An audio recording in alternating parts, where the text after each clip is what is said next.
90s ಕಿಡ್ಸ್ಗೆ ಆಯಾ ಸೀಸನಲ್ಲಿ ಸಿಗೋವಂತಹ season ಸ್ಪೆಷಲ್ಗಳನ್ನ ಮನೆಗೆ ತರಿಸಿ ತಿನ್ನೋದಕ್ಕಿಂತ ಈ ರೀತಿ ಹೊಲದಲ್ಲಿ ಹೋಗಿ ತೋಟದಲ್ಲಿ ಹೋಗಿ ಕಿತ್ಕೊಂಡು ತಿನ್ನೋವಂಥ ಮಜನೇ ಬೇರೆ ಅನಿಸುತ್ತೆ. ಹಾಯ್ ಎಲ್ರಿಗೂ ನಮಸ್ಕಾರ. ಇನ್ನು ಬೆಳಗ್ಗೆ ನಮ್ಮ ಮಾಮನ ಮಕ್ಕಳೆಲ್ಲ ಮಾವಿನ ಮರ, ನಮ್ಮದೇ ಮಾವಿನ ಮರ ಇತ್ತು, ಮಾವಿನ ಮರದಲ್ಲಿ ಮಾವಿನಕಾಯಿ ಕಿತ್ಕೊಡ್ತೀವಿ ಉಪ್ಪಿನಕಾಯಿ ಹಾಕೋದಕ್ಕೆ ಅಂತ ಹೇಳ್ಬಿಟ್ಟು ಕರ್ಕೊಂಡು ಹೋದರು. ನಾನು ಅವ್ರ ಜೊತೆ ಪಾಪು ಮಲಗಿದ್ಲು ಅಂತ ಹೋದೆ. ಅಲ್ಲಿ ಮಾವಿನಕಾಯಿ ಕಿತ್ತಿದ್ದು ಬೇಡ, ಕೊನೆಗೆ ನಮ್ಮ ಮಾಮ ಬಂದು ನಮಗೆ ಮಾವಿನಕಾಯಿ ಕಿತ್ಕೊಟ್ರು. ಇನ್ನು ಮನೆಗೆ ಬಂದು ತಿಂಡಿ ಎಲ್ಲ ಮುಗಿಸಿ ನನ್ನ ಮಗಳ ಜೊತೆ ಮಾಮನ ಮಕ್ಕಳ ಜೊತೆ ಎಲ್ಲ ಒಂದು ಆಟ, ಹೊಸಿ ಆಟ ಅಂತ ಅಂತಾರೆ, ಅದನ್ನೆಲ್ಲ ಹಾಡಿ, ಇನ್ನು ಜಾತ್ರೆ ಇತ್ತಲ್ವ ನೆಕ್ಸ್ಟ್ ಡೇ, ಹಾಗಾಗಿ ಜಾತ್ರೆಗೆ ರೆಡಿಯಾಗಿ ಹೊರಟಿದ್ದಾಯಿತು.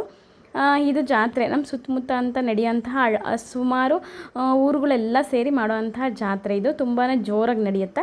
ಇದೇ ನಮ್ಮ ಕಡೆ ಲಾಸ್ಟ್ ಜಾತ್ರೆ, ಅಷ್ಟೇ ಜೋರಾಗಿ ನಡೆಯುತ್ತೆ. ಇದನ್ನು ಕೊಂಡ್ಬಾಗ್ಲು ಜಾತ್ರೆ ಅಂತ ಕರೀತಾರೆ.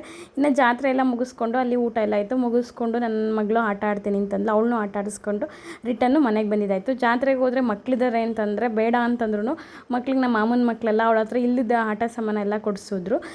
ನಂತರ ಜಾತ್ರೆಗೆ ಹೋದ್ಮೇಲೆ ಅಲ್ಲಿ ಸ್ಪೆಷಲ್ ಅಂದರೆ ಪುರಿ ಖಾರ ಅಲ್ವಾ, ಇದನ್ನು ತೊಗೊಂಬಂದು ಎಲ್ಲ ನಮ್ಮ ಮಾಮನ ಮಕ್ಕಳೆಲ್ಲ ಕೈ ಹಾಕಿ ತಿಂದಿದ್ದಾಯಿತು. ಇದಾಗಿತ್ತು ಇವತ್ತಿನ ವಿಡಿಯೋ.